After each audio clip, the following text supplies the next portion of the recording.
Hello అందరికీ. దీవాళీకి ఈ special స్వీట్ని ట్రై చేయండి. ఈ నోట్లో వేసుకోగానే వెంటనే కరిగిపోతుంది, సాఫ్ట్గా చాలా బాగుంటుంది. మళ్ళీ మళ్ళీ కావాలి అని అడుగుతారు. సో ఇంకా రెసిపీలోకి వెళ్ళిపోదాము. దానికోసం గులాబ్ జామున్ మిక్స్ అయితే తీసుకున్నాను. అది బౌల్లోకి ట్రాన్స్ఫర్ చేసుకున్న తర్వాత లమ్స్ ఏమీ లేకుండా పౌడర్ని మొత్తం కలిపేసుకున్న తర్వాత నెక్స్ట్ అందులో మిల్క్ వేడి చేసి చల్లగా అయిన తర్వాత ఇందులో మిక్స్ చేసేసుకోవాలి. పిండిని కూడా జెంటిల్గా ఫింగర్స్తోనే కలపాలి. మొత్తము మరీ ప్రెస్ చేస్తున్నట్టు కలపొద్దు, మామూలుగా కలిపేసుకోవాలి. పిండి మిక్స్ చేసుకోవడానికి నాకైతే 3/4 గ్లాస్ అయితే పట్టినాయి.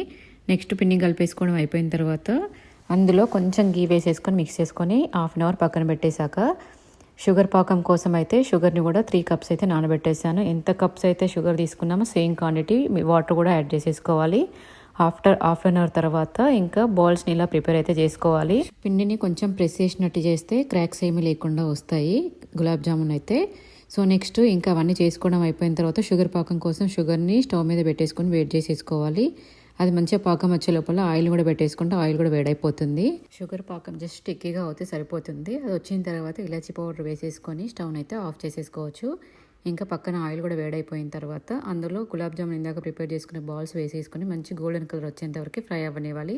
మిగతా బాల్స్ని కూడా సేమ్ అలాగే ప్రిపేర్ చేసుకోవాలి. ఇందాక తీసినవి కూడా ప్రిపేర్ చేసుకున్న పాకంలో వేసేసుకొని ఒక 1/2 అవర్ సోక్ చేసేసుకుంటే soft and yummy delicious sweet అయితే రెడీ అయిపోతుంది.